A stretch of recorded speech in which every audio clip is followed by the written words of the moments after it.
Hi guys, welcome back to Saints and Sacrifice. My name's Auburn.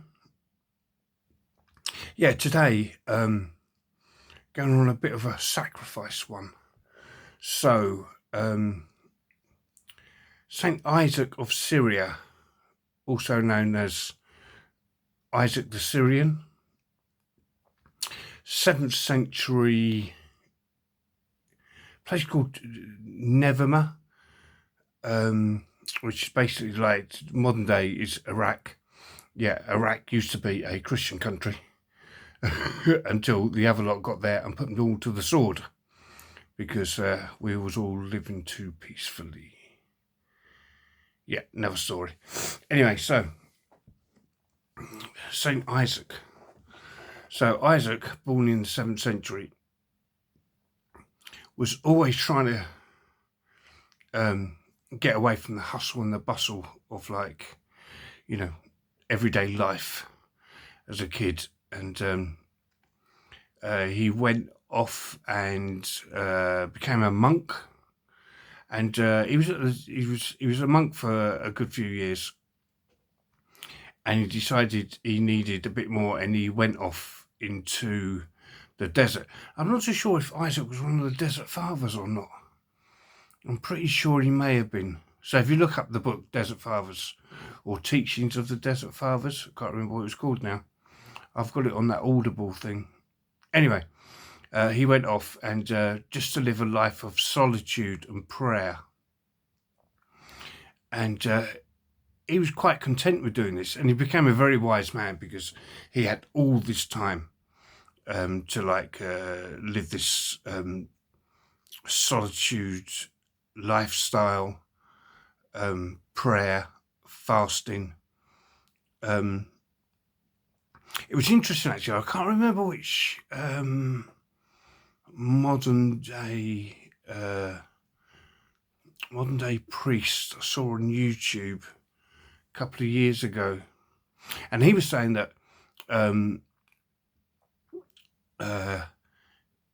the difference between a monk who lives in a monastery and your everyday Joe, he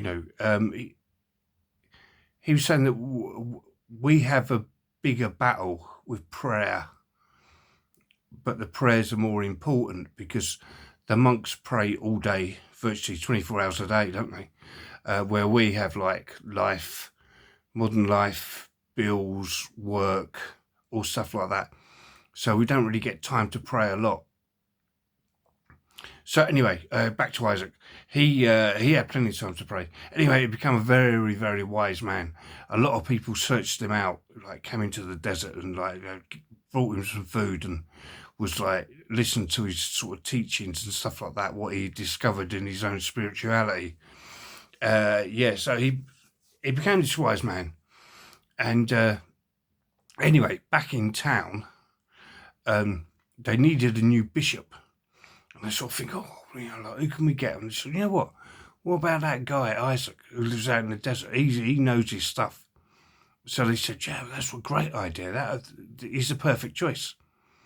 So they went and got him and said, "I'll come back. You can be the bishop."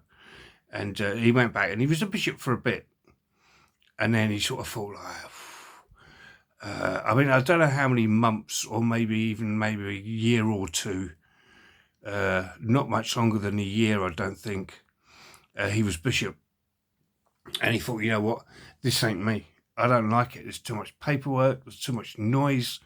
There's too much administration to do. I don't have time for prayer. I don't have time for my own spirituality because I'm looking after everybody else's, and that's not my job. So he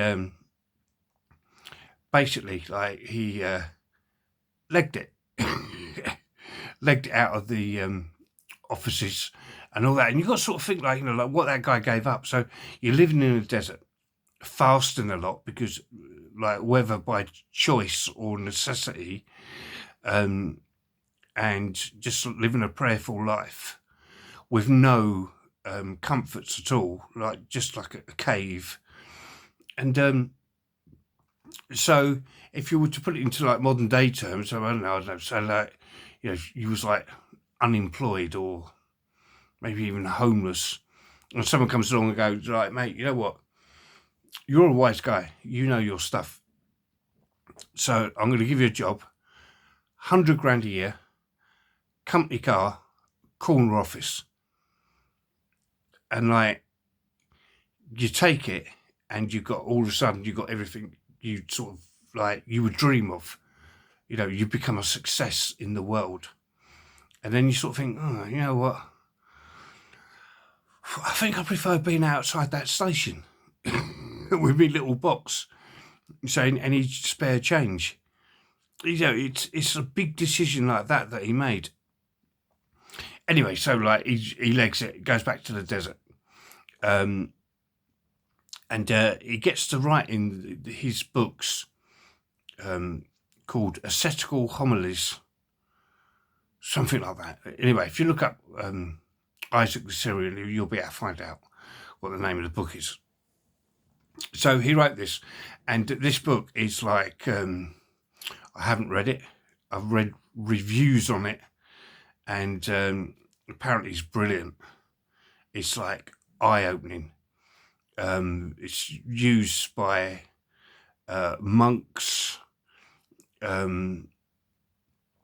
anyone like, really sort of spiritual, high up in office of spirituality will always, if they want to double check thing or cross-reference something, the chances are they go and have a look at this writing by Issac the Syrian. So yeah, so he sort of sacrificed a lot. I mean, like in today's world, I mean, it's pretty hard to sacrifice. We've all got such busy lives now. I mean, I must admit, like, I've tried to, I think I have done, well, I know I have done, I've cut out a lot of stuff out of my life. Just to give me more time, and it seems to work, and I'm in the sort of position where I can do that.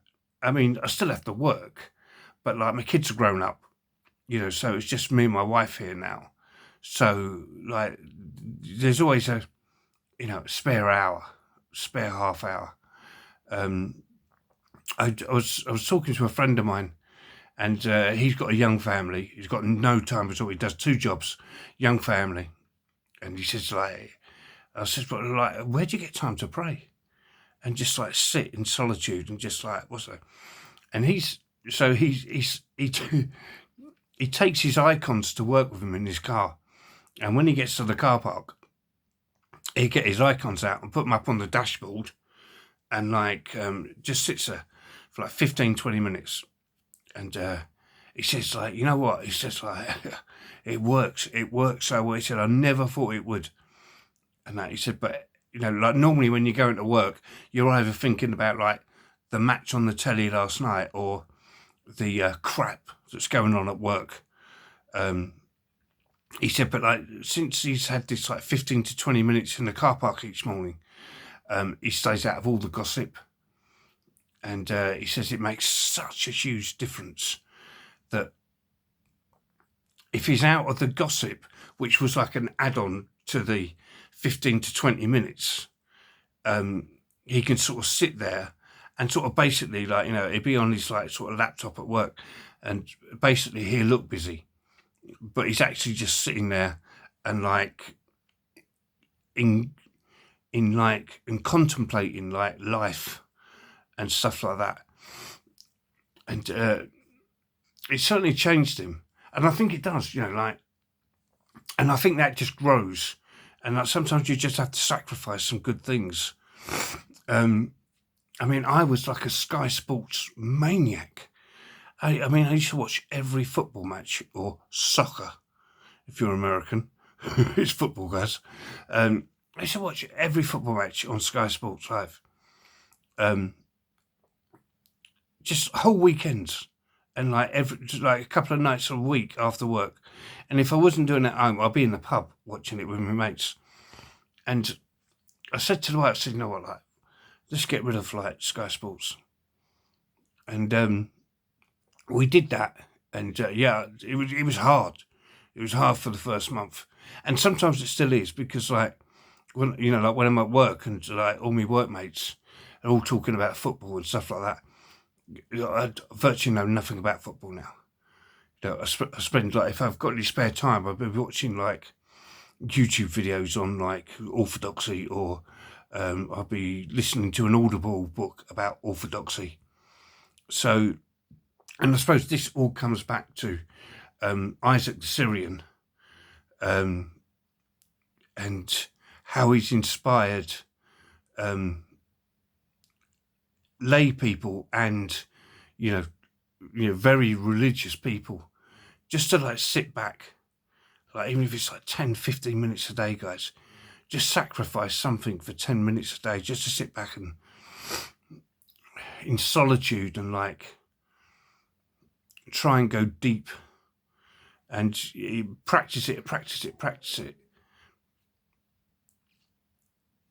What was that? Oh, it's the wife on the phone downstairs. And yeah, do that. So guys, that was my message today. So I do a video every Tuesday and Friday. Don't know who the next one do. I think what I'll do one with a bit more action on Friday. So I'll do a bit of research tomorrow and just pick one that I sort of fancy. Most of my saints are Orthodox saints, guys.